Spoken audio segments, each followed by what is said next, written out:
Hi friends, and welcome to this new episode of Scrum from a non-certified Scrum Master. Today we're going to talk about sprint planning and backlog refinement. If you're new, hi, I'm Anto and this is Out of DevOps. So let's quickly recap what we have seen in the previous episodes. So in the first episode, I was going through what Scrum is and what are the principles behind Scrum. And instead, in the second video, I covered the roles and the daily Scrum. Today, instead, we're going to see two other ceremonies. So we're going to see the sprint planning and the backlog refinement. So these two are very related one to the other, but we're going to see in a second why. So let's start with planning, and I'm going to read from the Scrum guide, and you can find the link down in the description. So the sprint planning initiates the sprint by laying out the work to be performed for the sprint. This resulting plan is created by the collaborative work of the entire Scrum team. The product owner ensures that attendees are prepared to discuss the important product backlog items and how they map to the product goal. The Scrum team may also invite other people to attend sprint planning to provide advice. I slightly disagree with this last bit, but we're going to talk about that later. So the sprint planning is the activity that initiates the sprint. During this meeting or ceremony, what we see is the PO defining the priorities for the next sprint that is about to start, and the development team deciding how much they can take on in that sprint. So let's see now both the roles in the context of sprint planning. So the product owner tries to define and communicate what is the sprint goal to the development team, so that they fully understand what they need to accomplish in that specific sprint. This is important to have a clearly defined sprint goal at the beginning of the sprint, and it's also important to try to not miss the sprint goal. And the responsibility of the product owner is to rearrange the backlog priorities. So each item will be rearranged based on the sprint goal that they want to achieve. So essentially, the product owner defines what is in scope for the current sprint.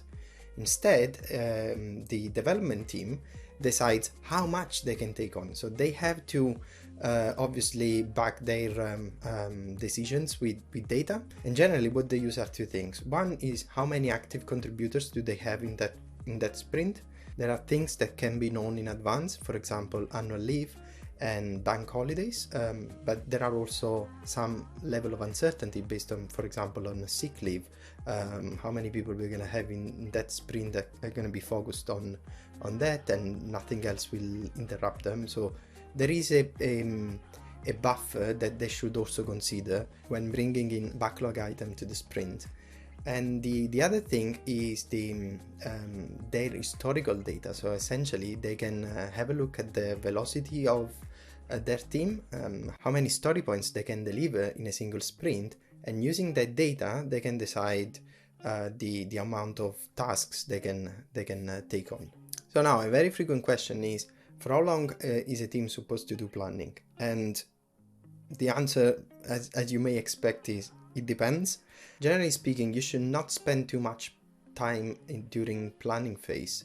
My rule of thumb is I try to generally spend between 1 and 2 hours for a 2-week sprint, but only if you have done refinement properly, which means you are in the planning with a list of stories that have already been refined and sized. So now let's jump on refinement, and then we discuss what is sizing of backlog items. Before, when I was reading the definition from the Scrum guide, I say that I slightly disagree with this sentence, that the Scrum team may also invite other people to attend sprint planning to provide advice. Why I disagree? Because I think during the sprint planning, you should have a backlog that is ready and filled with stories that can be just moved into the sprint.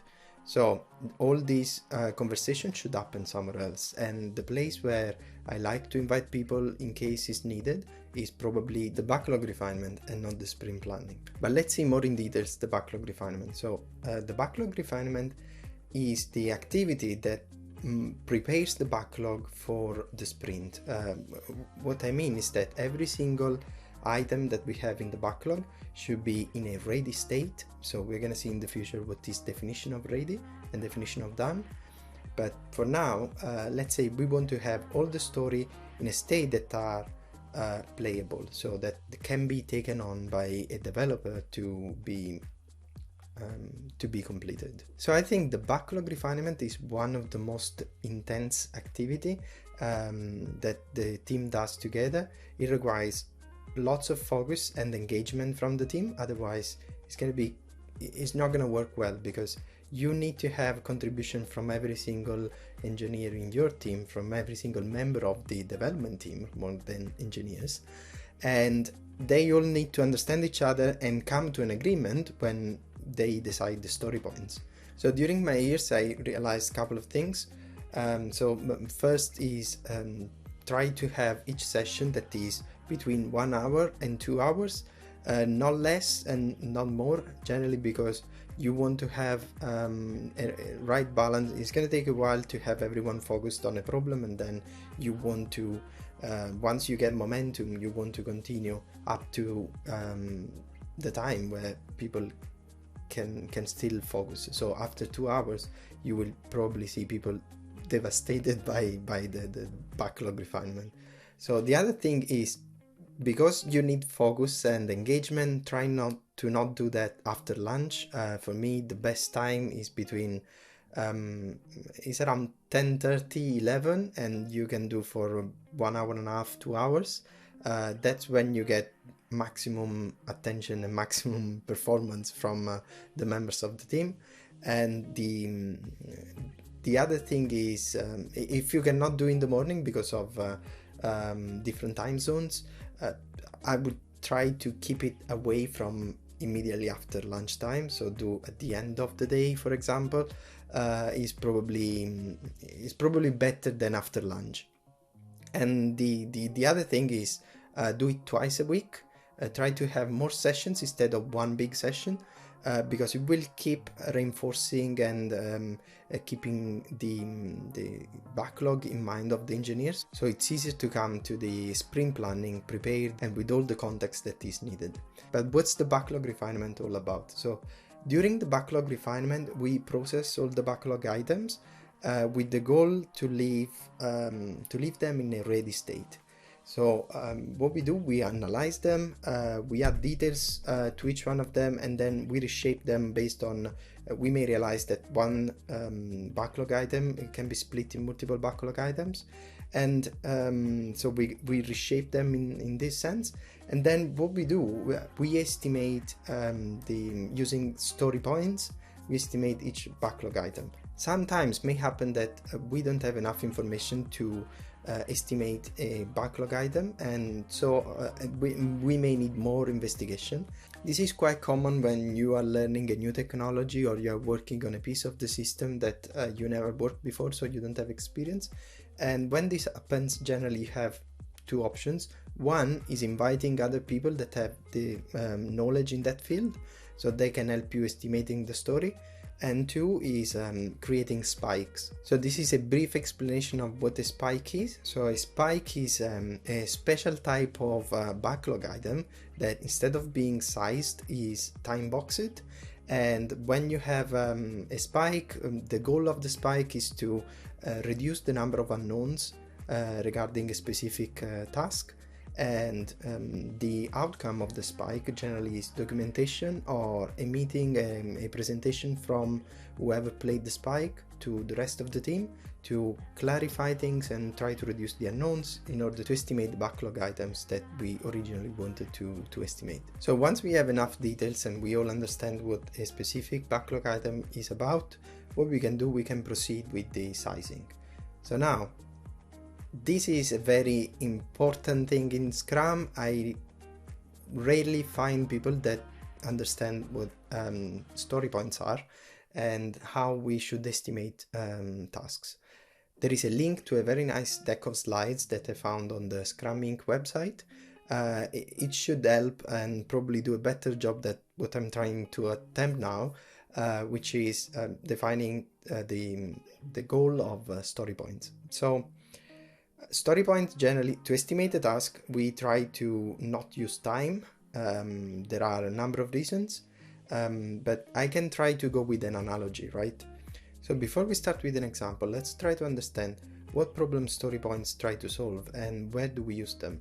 So story points in Scrum are useful for understanding the overall performance of a team and measuring the performance over time. So what we want to have is a systematic approach to validating how much work can be done and how we can increase the amount of work, so the efficiency of the team.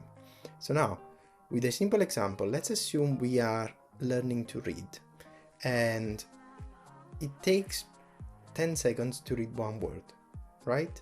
So now we can, instead of saying one word is 10 seconds, we say reading one word is 2 story points. And then we can use that story as a reference story, and we can base every other story according to this base story. If we do this instead of using the time, in 2 months we probably get better at reading. So it's not going to take 10 seconds, it's going to take half a second, but it's still the same value in terms of story points. Because we have 2 story points, but now in a sprint we can do a higher number of these stories. So now, as you can see, it's going to be easier to see the increase in terms of velocity that the team can have over time, because now instead of assigning time to each item, we are still referring to the original reference story. And that means that in 1 year from now we can look back and see how many story points we were able to deliver in one sprint, and compared to what our velocity is today, so we can see how the team is improving over time. And that's essentially the meaning of story points. If we do with time, it's going to be much harder, because it's going to be less precise and it's still based on people. Instead, we want to think in terms of